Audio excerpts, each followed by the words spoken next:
FIFA इफ्तिताही तकरीब, doctor Zakir Naik का खिताब। वीडियो क्या बताती है?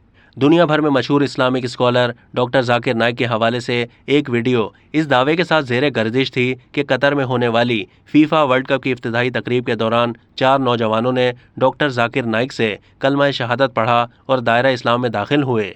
वीडियो के हवाले से कहा जा रहा था कि डॉक्टर जाकिर नाइक का 19 नवंबर को इफ्तिताही तकरीब के दौरान बयान देना ही था कि मजमे में से 4 नौजवानों ने मौके पर ही डॉक्टर जाकिर नाइक के हाथों इस्लाम कबूल करने का फैसला किया।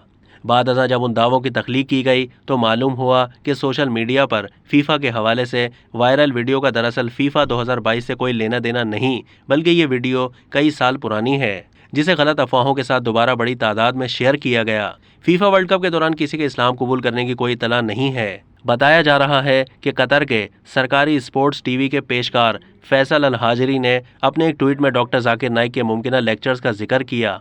दावा किया जा रहा है कि वर्ल्ड कप के दौरान डॉक्टर जाकिर नाइक के लेक्चर रोजाना की बुनियाद पर चलते रहेंगे।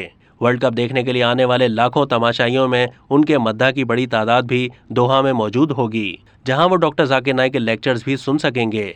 अब तक के लिए इतना ही। मजीद मालूमात के लिए डेली जंग के यूट्यूब चैनल को सब्सक्राइब कीजिए।